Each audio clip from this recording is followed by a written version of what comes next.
ಈಗ ಜೂತ ಆಡುವಾಗ ಕಣ್ಣಾಡಿವಾಗ ದೇವಲೋಕಕ್ಕೆ ಹೋಗಬೇಕು ಅಂತ ನಿಯಮ ಉಂಟು ಹೇಳುದು. ದೇವಲೋಕಕ್ಕೆ ಹೋಗಲೇಬಾರದು ಅಂತ ನಿಯಮ ಇಲ್ಲ. ಹಾಗಿಂತ ದೇವಲೋಕದಲ್ಲಿ ಬದುಕಬಹುದು ಅಂತ ನಾವು ಹೇಳಿದ್ರೆ ಕಾಡಲೇ ಬರ್ತವೆ ಅಂತ ಹೇಳ್ತೇವೆ. ದೇವಲೋಕಕ್ಕೆ ಹೋಗಕೂಡದು ಅಂತ ಯಾಕೆ ನೀವು ನಿಯಮ ಮಾಡಲಿಲ್ಲ? ಯಾಕಂದ್ರೆ ಹಾಗೆ ನಾನು ಕೃಷ್ಣನ ಮನೆಗೆ ಹೋಗ್ಲಿಕ್ಕೆ ಬಾರದು, ಇವನ ಮನೆಗೆ ಹೋಗ್ಲಿಕ್ಕೆ ಬಾರದು ಅದಕ್ಕಿಲ್ಲ. ಅದು ಕಾಡಿನಲ್ಲಿ ಇರುವುದಲ್ಲಿಗೆ ಮುಗಿಯಿತಲ್ಲ, ಕೃಷ್ಣನ ಮನೆ ಕಾಡಿನಲ್ಲಿ ಅಲ್ಲ, ಅದೆಲ್ಲ ಪ್ರಶ್ನೆ. ಈಗ ವನವಾಸದಲ್ಲಿ ದೇವಲೋಕಕ್ಕೆ ಹೋಗ್ಲಿಕ್ಕಿಲ್ಲ ಅಂತ ನೀವು ಯಾಕೆ ನಿಯಮ ಹೇಳಲಿಲ್ಲ ಹೇಳುದು? ಯಾಕೆ ಹೇಳಿಲ್ಲ ಅಂತ ಹೇಳಿದ್ರೆ ದೇವಲೋಕ ವನ ಅಲ್ಲ, ಅದಕ್ಕಾಗಿ ದೇವಲೋಕಕ್ಕೆ ಹೋಗುವುದು ಯಾರಿಗೂ ಸಾಧ್ಯ ಇಲ್ಲ. ಈಗ ಅತ್ತಿಯ ಹೂವನ್ನು ನಾನು ಮೂಸುವುದಿಲ್ಲ ಅಂತ ಒಬ್ಬ ಪ್ರತಿಜ್ಞೆ ಮಾಡಲಿಕ್ಕಿಲ್ಲ. ಮೀನಿನ ಪಾದವನ್ನು ನೀರಿನಲ್ಲಿ ನಾನು ನೋಡುವುದಿಲ್ಲ ಅಂತ ಒಬ್ಬ ಹೇಳಲಿಕ್ಕಿಲ್ಲ. ನೋಡಲಿಕ್ಕೆ ಆಗುವುದಿಲ್ಲ ಇಲ್ಲ ಅಂತ ಅರ್ಥ. ನಾನು ಬಿಳಿಯ ಕಾಗೆಯನ್ನು ನೋಡುವುದಿಲ್ಲ ಅಂತ ಹಠ ಹಿಡಿಲಿಕ್ಕಿಲ್ಲ. ಬಿಳಿ ಕಾಗೆ ಇಲ್ಲ ಅಂತಲೇ. ಅತ್ತಿಯ ಹೂವನ್ನು ಕಂಡವರಿಲ್ಲ, ಮೀನಿನ ಹೆಜ್ಜೆಯನ್ನು ನೀರಿನಲ್ಲಿ ಕಂಡವರಿಲ್ಲ, ಬಿಳಿಯ ಕಾಗೆಯನ್ನು ಕಂಡವರಿಲ್ಲ. ಯಾವುದು ಅಸಂಭವ ಅದು ಸಂಭವಿಸುತ್ತದೆ ಎನ್ನುವ ನಿರ್ಣಯವನ್ನು ಮೊದಲೇ ಮಾಡಲಿಕ್ಕೆ ಆಗುವುದಿಲ್ಲ. ಆದ್ದರಿಂದಲೇ ದೇವಲೋಕಕ್ಕೆ ಹೋಗಕೂಡದನ್ನು ನಿಯಮ ಹೇಳಲ್ಪಟ್ಟಿಲ್ಲ. ಅಂತದ್ದು ಆಗುತ್ತದೆ ಮನುಷ್ಯನಿಂದ ಅನ್ನೋದು ನಿರೀಕ್ಷೆ ಇಲ್ಲ. ಈಗ ಬೇಡ, ನಿನಗೆ ದೇವಲೋಕಕ್ಕೆ ಹೋಗ್ಬೇಕು ಅಂತ ಇವತ್ತು ಹೋಗ್ಲಿಕ್ಕೆ ಆಗ್ತದೆ, ನನಗೆ ಹೋಗ್ಲಿಕ್ಕೆ ಆಗ್ತದೆ, ಆಗುದಿಲ್ಲ. ದೇವತೆಗಳೇ ಬಯಸಿ ಲೋಕ ಹಿತಾರ್ಥವಾಗಿ ಪಾರ್ಥನನ್ನು ಕರ್ಕೊಂಡು ಹೋಗುದು. ದೇವಲೋಕದಲ್ಲಿ ಉಣ್ಲಿಕ್ಕಲ್ಲ, ದೇವಲೋಕದಲ್ಲಿ ಉಣ್ಲಿಕ್ಕೆ ಆಗ್ತದ? ಈಗ ದೇವಲೋಕ ಉಣ್ಲಿಕ್ಕಿದ್ದ ಲೋಕವ ಅಲ್ಲ. ದೇವಲೋಕದಲ್ಲಿ ಇದ್ದವರು ಉಣ್ಣುವುದೆಂತದ್ದು ಉಣ್ಲಿಕ್ಕಾಗುದಿಲ್ಲ, ಜ್ಞಾನದಿಂದ ಭಕ್ಷಿಸುವ ಅಲ್ವಾ? ಇವನಿಗೂ ದೇವತ್ವವನ್ನು ನಾನು ಇರುವಷ್ಟು ವರ್ಷ ಆರೋಪಿಸಿ ಇವನಿಗೂ ಹಸಿವು ಬಾಯಾರಿಕೆಗಳು ಬಾರದ ಹಾಗೆ ಅವನನ್ನು ದೇವ ಸದೃಶನನ್ನಾಗಿಸಿ ಲೋಕಹಿತದ ಕಾರ್ಯವನ್ನು ದೇವತೆಗಳು ಸಾಧಿಸಿಕೊಂಡ್ರು ಅವನ ಮೂಲಕವಾಗಿ. ಇದು ಅಪೂರ್ವವಾದ ಯೋಗ ಮನುಷ್ಯ ಮಾತ್ರದಲ್ಲಿ ಸಿಕ್ಕುವುದಲ್ಲ. ಆದ್ದರಿಂದ ಆಗ ವನವಾಸಕ್ಕೂ ಮತ್ತೊಂದು ಸಿಗುವುದು ನೋಡ್ಲಿಕ್ಕೆ ಶಾಸ್ತ್ರ ಏನು ಹೇಳ್ತದೆ? ಅನಿವಾರ್ಯವಾದ ಎರಡು ಧರ್ಮಗಳನ್ನು ಆಚರಣೆ ಮಾಡಬೇಕಾದ ಕಾಲ ಬಂದ ಕಾಲಕ್ಕೆ ಯಾವುದು ಪ್ರಧಾನ ಧರ್ಮ ಅನ್ನೋದನ್ನು ನೋಡಲಿಕ್ಕೆ ವ್ಯಕ್ತಿಯಾದರು. ತನ್ನ ವನವಾಸ ಅಲ್ಲ ಪ್ರಧಾನ ಧರ್ಮ, ಲೋಕಹಿತ ಅದಕ್ಕಿಂತ ದೊಡ್ಡದು. ಪ್ರಧಾನ ಧರ್ಮ ಆಗ್ತದೆ ಒಬ್ಬ ಕ್ಷತ್ರಿಯನಿಗೆ. ಆದ್ದರಿಂದ ದೇವಲೋಕಕ್ಕೆ ನಾನು 12 ವರ್ಷಗಳಲ್ಲಿ ಬರ್ತೇನೆ ಅಂತ ಹೇಳಿಕ್ಕಿಲ್ಲ. ಈಗ ಬರಬೇಕು ಅಂದ್ರೆ ಹೋಗಬೇಕಾಗ್ತದೆ. ಆದ್ದರಿಂದ ಲೋಕಹಿತದ ಕಾರ್ಯದಿಂದ ಹೋದದ್ದರಿಂದ ವನವಾಸಕ್ಕೆ ಚ್ಯುತಿ ಬಂದ ಹಾಗೆ ಶಾಸ್ತ್ರಾದಿಗಳ ಮೂಲಕವಾಗಿ ಆಗುವುದಿಲ್ಲ. ಆದ್ದರಿಂದ ವನವಾಸ ವನ್ಯಾತವಾಸವನ್ನು ಮುಗಿಸಿದ್ದಾರೆ. ಆಯ್ತಪ್ಪ, ಈಗ ಅಲ್ಲೇ ಇರುವುದಲ್ಲ ಅವರು. ಈಗ ಮೊದಲೇ ನಿರ್ಣಯ ಆಗಿದೆಲ್ಲ, ಹಾಗಿದ್ರೆ ಮುಂದೆಯೂ ಉಂಟು. ಸ್ವರಾಜ್ಯಂ ಪ್ರತಿವರ್ತವ್ಯಂ ಪೂರ್ವಮೇವ ಘೋಷಿತಂ. ಇನ್ನು ವಾಕ್ಯ ಹಾಗೆ ವನವಾಸ ಯಜ್ಞಾದಿಗಳನ್ನು ಪೂರೈಸಿದ ಮೇಲೆ ಅವರದ್ದಾದಂತಹ ಸಾಮ್ರಾಜ್ಯವನ್ನು ಅವರು ಬಂದು ಸ್ವೀಕರಿಸಬೇಕು, ಯಥೋಚಿತವಾಗಿ ಸ್ವೀಕರಿಸಬೇಕು. ಹಾಗೆ ಅವಕಾಶ ಮಾಡಿಕೊಡ್ಬೇಕು. ನಿನ್ನಲ್ಲಿ ಮೊದಲಿನ ಹಾಗೆ ಇರುವುದೆಂದು ಆಲೋಚನೆ ಮಾಡಿ ನೀನು ಕೊಡದೇ ಇದ್ದದ್ದರಿಂದ ಸಂತಾನಕ್ಕಾಗಿ ನನ್ನನ್ನು ಇಲ್ಲಿವರೆಗೆ ಕಳಿಸಿದ್ದಾರೆ. ಅವರದ್ದಾದ ಇಂದ್ರಪ್ರಸ್ಥ ಏನುಂಟು ಈಗ 12 ವರ್ಷಗಳ ಕಾಲ 13 ವರ್ಷಗಳ ಕಾಲ ನಿನ್ನ ಕೈವಶ ಇದ್ದದ್ದು, ಇನ್ನೊಂದು ಪಾಂಡವರಿಗೆ ಸಲ್ಲಬೇಕಾದದ್ದು. ನೀನು ಅವರಿಗೆ ಯಾವಾಗ ಬರಬೇಕು ಅಂತ ಹೇಳಿದ್ರೆ ಬರಲಿಕ್ಕೆ ಕೃಷ್ಣ ನಿನಗೆ ಹೇಳುವ ಯಾರು ಸ್ವಲ್ಪ ತಪ್ಪು ಹೇಳ್ತಾರೆ. ಸ್ವರಾಜ್ಯಂತಲ್ಲ ಯಥಾಯೋಗ್ಯಂ ಪ್ರವರ್ತವ್ಯಂ ಧರ್ಮಾದಿನಲ್ಲಿ ಮಾತಲ್ಲ. ಯಥಾಯೋಗ್ಯ ಅಂದ್ರೆ ಹೇಗೆ? ಯಥಾಯೋಗ್ಯಂ ಪ್ರವರ್ತವ್ಯಂ, ಯಥಾಯೋಗ್ಯಂ ಅಂದ್ರೆ ಹೇಗೆ ಅದನ್ನು ಹೇಳಿದವ ನಾನು. ಹೌದೌದು. ಹಾಗಾಗಿ ವ್ಯಾಖ್ಯಾನ ನಾನೇ ಮಾಡಬೇಕು. ಒಪ್ಪಿಕೊಂಡವ ಧರ್ಮ ಇರಬಹುದು.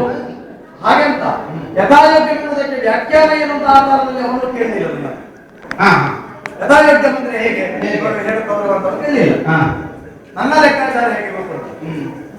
ಯಥಾಯೋಗ್ಯಂ ಅಂದ್ರೆ ಏನು? ಆ ಕಾಲಕ್ಕೆ ಯಾವುದು ಸರಿಯಾಗುತ್ತೋ ಹಾಗೆ, ಆ ಕಾಲಕ್ಕೆ ಯಾವುದು ಯೋಗ್ಯ ಅಂತ ಆಗ್ತದೆ ಅಥವಾ ಕ್ಷತ್ರಿಯರಿಗೆ ಯೋಗ್ಯ ಅಂತ ಆಗ್ತದೆ. ಹೀಗೆ ಯಾವುದೇ ರೀತಿಯ ಅರ್ಥವನ್ನು ಅದಕ್ಕೆ ಮಾಡಿಕೊಳ್ಳಬಹುದು. ಇಲ್ಲಿ ಮರಳಿಯವರು ತಮ್ಮ ಪಟ್ಟಣಕ್ಕೆ ಹೋಗುವುದು ಹೋಗುವುದಿತ್ತಲ್ಲ, ಯಾಕೆ ಹೆಸರನ್ನು ಕಳಿಸಿದ್ರು? ಕಳಿಸಬೇಕಲ್ಲ. ಯಾಕೆ ಕಳಿಸಿದ್ರು? ನನ್ನ ನಾನು ಹೇಳ್ತೇನೆ ಯಾಕೆ ಕಳಿಸಿದ್ರು ಹೇಳಿದ್ರೆ. ಮತ್ತೆ ನಮ್ಮ ಅಜ್ಜ ಹೇಳಿದ್ರು ಚಂದ್ರಾಗಿದ್ದಾನೆ ಕೂಡ ಇಲ್ಲಿದ್ದಾನೆ. ಅದು ನನಗೆ ಸಂಶಯ ಪೂರ್ವಾದಿದವರು ಈ ಅವಧಿ ಆ ಸ್ವಲ್ಪ ಹೆದರಿಕೆ ಯೋಗನಿಗೂ ಯಾರಿಗೆ ಧರ್ಮರಾಜನಿಗೆ ಧರ್ಮಾರು ಹೌದದು ಆಗಿದೆ ನಿನ್ನ ಕಲ್ಪನೆ ಅಲ್ಲ. ಅಲ್ಲಂತಾದ್ರೆ ಹೋಗಿ ವಿರಾಟನ ಆಸ್ಥಾನದಲ್ಲಿ ತಮ್ಮನ್ನು ತಾವು ಪ್ರಕಟಿಸಿಕೊಳ್ಳುವಲ್ಲಿ ಕೆಲವು ದಿವಸಗಳನ್ನು ತರ ಮಾಡಿದ್ದಾರೆ. ಈ ಪ್ರಕರಣ ಏನು ಗೋವಿನ ಪ್ರಕರಣಗಳೆಲ್ಲ ಮುಗಿದು ಹೌದು, ಗೋಕರ್ಣ ಮುಗಿದು 4-5 ದಿವಸ ಹೋಗಿ. ಹಾಗಿದ್ರೆ ಪ್ರಕಟಿಸುವಲ್ಲಿ ಯಾಕೆ ಮಾಡಿದ? ಯಾಕಂದ್ರೆ ಅವನಿಗೂ ಸಂಶಯ ಇರ್ತದೆ ಅಲ್ಲ. 4-5 ದಿವಸ ಆದ್ಮೇಲೆ ಅದು ಪ್ರಕಟ ಆಗಿದ್ದಾನಲ್ಲ. ಪ್ರಕಟ ಆಗಿ ಸಂಶಯ ಮುಗಿದ ಮೇಲೆ ಅವನಿಗೆ ಸಂಶಯ ಮುಗಿದಿದೆ ಅಂತ ಅರ್ಥ. ಸಂಶಯ ಮುಗಿದಿದೆ ಅಂತಲ್ಲ, ಸಮಯ ಆಗಿದೋ ಇಲ್ಲೋ ಎನ್ನುವುದರಲ್ಲಿ ಅವನಿಗೆ ಮತ್ತೂ ಸಂಶಯ ಇತ್ತು. ಮತ್ತೆ ಅವರು ಬರ್ತಾರೆ ಅಂತಾರೆ, ನೇರವಾಗಿ ಇಲ್ಲಿ ಬರುವವರು ಅಂತಾರೆ. ಇನ್ನು ಬದುಕುವುದೇ ಹೇಗೆ? ಅವರು ಹೇಗೆ ಬದುಕಬೇಕು ಹೇಳಿದ್ದಾರೆ? ಆ ಮುಂದಿನಂತೆ ಅಂದ್ರೆ ಹೇಗೆ ಇರಬೇಕು ಬೇಡ ಕೃಷ್ಣ? ಯಾಕೆ ಕೇಳಿದ್ರೆ, ಒಂದು ಪಕ್ಷಗಳ ಕಾಲ ನಾವು ಜೊತೆಯಾಗಿ ಬದುಕಿದ್ದಿದ್ರೆ, ಒಂದು ಪಕ್ಷ ಅಂದ್ರೆ 15 ದಿವಸಗಳ ಕಾಲ, ಒಂದು ದಿವಸ ನಾವು ಒಟ್ಟು ಊಟ ಮಾಡಿದ್ದೇವೋ ಇಲ್ವೋ? 14 ವರ್ಷ ಜಗಳವೇ ಮಾಡಿದ್ದೆವು. ಹಾಗಿದ್ರೆ ಮುಂದಿನಂತೆ ಅಂದ್ರೆ ಹೀಗೆ ಜಗಳ ಮಾಡಿಕೊಂಡೆಯೋ ಅಲ್ವಾ?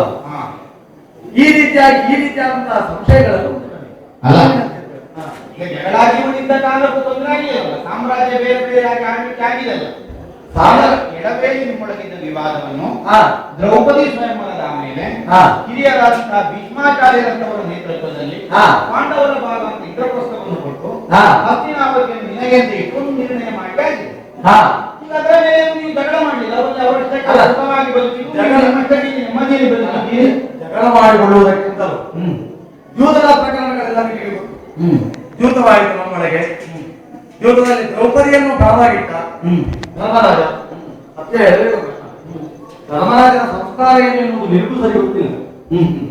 ಸಂಸ್ಕಾರಪೂರ್ಣವಾದಂತಹ ನನ್ನಂತವನು ಹೇಳಕ್ಕೆ ಹೇಳುವ ಶಬ್ದಗಳಿಂದ ಸಭೆಯಲ್ಲಿದ್ದಾನೆ. ನಿನಗೆ ಗೊತ್ತುಂಟು ದ್ರೌಪದಿಯನ್ನು ಪಣಕ್ಕಿಡುವ ಸಂದರ್ಭ ಈಗ ಹೇಳಿದೇ ಗೊತ್ತಾ ನಿನಗೆ? ನಕರಸ್ವ ನಮಹತಿ.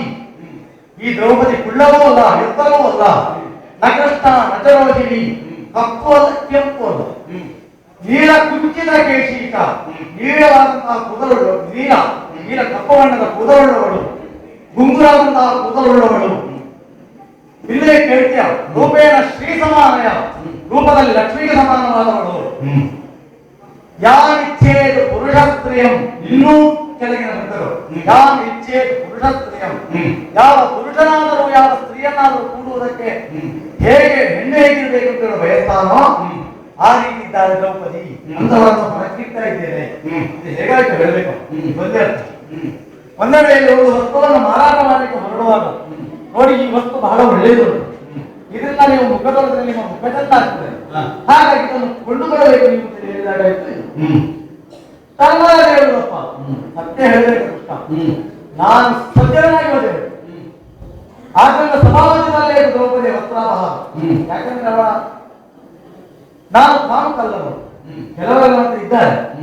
ಹೇಗೆ ಹೇಳಿದ್ರೆ, ಯಾಕಾದ್ರೂ ಮನೆ ಹಿಂದಿನ ಬಾಗಿಲು ತೆಗೆದಿದ್ರೆ ಎದುರು ಬಾಗಿಲು ಹೋಗ್ಲಿಕ್ಕೆ ಆಗುದಿಲ್ಲ, ಹಿಂದಿನ ಬಾಗಿಲು ಹೋಗುದು ಅಲ್ಲ. ನಿನಗೆಲ್ಲ ವಿಷಯ ಹೇಳು, ನಾನು ಅಂತ ಅಲ್ಲ ನೋಡಿ, ನಾನು ಸಜ್ಜನರಾದ ಕಾರಣ. ಹಾಗಾಗಿ ಏಕಾಂತದಲ್ಲಿ ಅವಳ ಬಟ್ಟೆ ಅದಲ್ಲ. ನನ್ನ ಧರ್ಮರಾಜನಿಗೆ ಈ ರೀತಿಯಾಗಿ ಆಹ್ವಾನ ಕೊಡುವಾಗ ಬೇರೆ ಯಾರಾದ್ರೂ ನನ್ನ ಜಾಗದಲ್ಲಿ ಬೇರೆ ಯಾರಾದ್ರೂ ಇರ್ತಿದ್ರೆ ಅನಂತರ ಕೃಷ್ಣ ಏನು ಹೇಳ್ತೀನಿ ನನ್ನ ಸಜ್ಜನಿಗೆ. ಈಗ ಧರ್ಮರಾಯ ಅಂತ ಅನ್ನೋದು ಮುಖ್ಯ ಅಲ್ಲ. ದ್ರೌಪದಿಯನ್ನು ಪಣಕ್ಕೆ ಒಟ್ಟುವಲ್ಲಿ ನೀನು ಒಪ್ಪಿದ್ಯೋ ಇಲ್ವೋ? ನಾನು ಒಪ್ಪಿದ್ದೆ. ಪ್ರತಿಯಾಗಿ ನೀನೇನು ಒಟ್ಟಿದ್ದಿ ಕೃಷ್ಣ? ದ್ರೌಪದಿಯನ್ನು ಪಣ ಕೊಡುವಲ್ಲಿ ಈಗ ನೀನೇನು ಒಟ್ಟಿದ್ದಿ ಪ್ರತಿಯಾಗಿ? ದ್ರೌಪದಿಗೆ ಪ್ರತಿಯಾಗಿ ನೀನೆಂತ ದುಡ್ಡಿದ್ದಿ? ಅವರನ್ನು ಕೇಳಿಲ್ಲ ಆ ಸಂದರ್ಭದಲ್ಲಿ. ಈಗ ಅವನ ಭಂಡಾರ ಒಟ್ಟುವ ಕಾಲಕ್ಕೆ ನೀನೇನು ಒಟ್ಟಿದ್ದಿ? ಭಂಡಾರವನ್ನೇ ಒಟ್ಟಿದ್ದೆ. ಅವ ಚತುರಂಗ ಸೇನೆ ಒಟ್ಟುವ ಕಾಲಕ್ಕೆ ನೀನೇನು ಒಟ್ಟಿ? ಚತುರಂಗವನ್ನೇ ಒಟ್ಟಿದ್ದೆ. ಅವ ಸಾಮ್ರಾಜ್ಯ ಒಟ್ಟುವ ಕಾಲಕ್ಕೆ ನೀನೇನು ಒಟ್ಟಿ? ಸಾಮ್ರಾಜ್ಯವನ್ನು ಒಟ್ಟಿದ್ದೆ. ಮತ್ತೆ ದ್ರೌಪದಿಯನ್ನು ಒಟ್ಟುವಾಗ ಏನು ಅಂತ ಕೇಳುದು ಬೇಡ, ಊರಿನವರಿಗೆ ಗೊತ್ತಾಗ್ತದೆ. ನಾನು ಮತ್ತೆ ಕೃಷ್ಣ, ನೀನು ಆ ಸಂದರ್ಭವನ್ನು ಆಲೋಚನೆ ಮಾಡಿಕೊಳ್ಳಬೇಕು. ದ್ರೌಪದಿಯನ್ನು ನೀನು ಸರಿಯಾಗಿ ನಾನಾಡಿದ ಮಾತುಗಳನ್ನು ಯಾರತ್ರ ಕೇಳಿಕೊಳ್ಳಬೇಕು. ಏನಾದ್ರು ಮಾತಾಡೋ ನಕೃಷ್ಣ ಮಹತಿ ಯಾಮಿಚ್ಛೇದು ಪುರುಷಸ್ತ್ರೀಯಂ, ಹೀಗೆಲ್ಲ ಅವನು ಇಷ್ಟು ಮಾತಾಡುವಾಗಲೂ ಒಂದು ಶಬ್ದವನ್ನು ನಾನಲ್ಲಿ ಆಗಲಿಲ್ಲ. ನೀನು ಆ ಪ್ರಕರಣವನ್ನು ಸರಿಯಾಗಿ ನೆನಪಿಸಿಕೋ. ಅಲ್ಲ, ಹಂತದಲ್ಲಿ ನೀನು ಆಡ್ಲೇ ಇಲ್ಲ.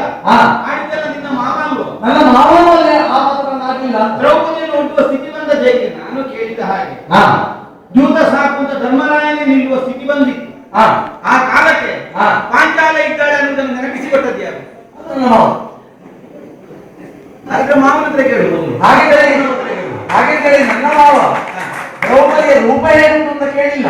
ಅಗತ್ಯವೂ ಇಲ್ಲಲ್ಲ, ಅವನಿಗೆ ಯಾಕೆ ರೂಪ? ಹಾಗೆ ನೀವು ಹೇಳಿದಲ್ಲ, ದ್ಯೂತಾಸಕ್ತನಾದವ ಒಬ್ಬ ಏನ್ ಆಡ್ತಾನೆ ಅನ್ನುವುದು ಮುಖ್ಯ ಅಲ್ಲ ಅಲ್ಲಿ. ಯಾವುದೇ ಆದ್ರೂ ಹಾಗೆ. ಈಗ ಧರ್ಮರಾಯನದ್ದು ಸರಿ ಅಂತ ಹೇಳಿ ಕೊಟ್ಟದ್ದಲ್ಲ ನಾನು. ದ್ಯೂತದಲ್ಲಿ ಆಸಕ್ತನಾದಂತಹ ವ್ಯಕ್ತಿ ಅದರಲ್ಲಿ ತನ್ನನ್ನು ತೊಡಗಿಸಿಕೊಳ್ಳುತ್ತಾ ತನ್ನ ವಿವೇಕವನ್ನೇ ಕಳ್ಕೊಳ್ಳುತ್ತಾನೆ. ಅದು ಈಗ ಧರ್ಮರಾಯ ಹೇಳಿದ್ದು ಸರಿ ಅಂತ ಹೇಳುವುದಲ್ಲ. ಒಂದು ವಿವೇಕ ಕಳಕೊಂಡ ಸ್ಥಿತಿಯಲ್ಲಿ, ಸಕಲವನ್ನೂ ಕಳಕೊಂಡ ಸ್ಥಿತಿಯಲ್ಲಿ, ಶಕುನಿಯಾದಿಗಳ ಪ್ರಲೋಭನೆಗೆ ಒಳಗಾದಂತಹ ಧರ್ಮರಾಯನಂತವರು ಹಾಗಾದರೆ ಅತಿಶಯ ಏನು ಅಲ್ಲ ಅದರಲ್ಲಿ. ಹಾಗೆ ಬುದ್ಧಿಯ ಸ್ಥಿಮಿತವನ್ನೇ ಕಳಕೊಂಡ ಸ್ಥಿತಿಯಲ್ಲಿ ಸರಿಯಾಗಿರುವಾಗ ಏನು ಹೇಳಿದ್ದಾರೆ ಅನ್ನೋದು ಮುಖ್ಯ ಅಲ್ವಾ? ಆದ್ದರಿಂದ ದ್ಯೂತದ ಸಭೆಯವ ಏನು ಹೇಳಿದ ಅಥವಾ ಅದನ್ನು ಕೇಳಿ ನೀವು ಒಪ್ಪಿದ್ದು ಅಲ್ಲ. ನಿಮಗಾಗಬೇಕಾದದ್ದು ಪಾಂಡವರ ಸರ್ವಸ್ವವನ್ನು ಅಪಹಾರ ಮಾಡಬೇಕಾದದ್ದು. ನಿಮ್ಮ ಉದ್ದೇಶ ಇದ್ದದ್ದು. ಈಗ ಯಥಾರ್ಥ ಕೇಳು, ಈಗೆಲ್ಲ ಯಥಾರ್ಥ ಮಾತನಾಡಿಕೊಂಡು ಹೊರಟದ್ದು ನೀನು ಅಲ್ಲಪ್ಪ. ಈಗ ನೀನು ಪಾಂಡವರನ್ನು ದ್ಯೂತಕ್ಕೆ ಕರ್ಕೊಂಡು ಕರೆದದ್ದೇ ಆಗಿ ಅದು ರಾಜ್ಯವನ್ನು ನಮಗೆ ಗಳಿಸಿಕೊಳ್ಳಿಕ್ಕಾಗಿ ಅಲ್ವಾ? ಪಾಂಚಾಲ ಸಹಿತವಾದ ಪಾಂಡವರನ್ನು ನಿನ್ನ ದಾಸರನ್ನಾಗಿರ್ತೇನೆ. ಇದನ್ನು ನಿನ್ನ ಮಾವನ ಮಾತು. ಮತ್ತೆ ಪಾಂಚಾಲ ಒಟ್ಟರಿದ್ದು ನಿನ್ನ ಇಷ್ಟ ಪೂರ್ತಿ ಆಗ್ತದ ಹೇಳಿದ್ನ. ಅಲ್ಲ, ಪಾಂಚಾಲ ನೋಡುವಲ್ಲಿ ಪಾಂಚಾಲ ನಾವು ಬಯಸಲಿಲ್ಲ. ಅಲ್ಲ, ಬಯಸಿದ್ದಲ್ಲ. ಪಾಂಚಾಲ ಸಹಿತವಾಗಿ ಪಾಂಡವರ ಇವರನ್ನು ನಿನ್ನ ಬುದ್ಧರನ್ನಾಗಿಸ್ತೇನೆ ದ್ಯೂತದ ಮೂಲಕ. ಇದನ್ನು ನಿನ್ನ ಮಾವನಿಗೆ ಹೇಳಿದ್ದು ಖಂಡಿತ. ಮತ್ತೆ ಪಾಂಚಾಲ ನೋಡಿದಂತ ಅವನ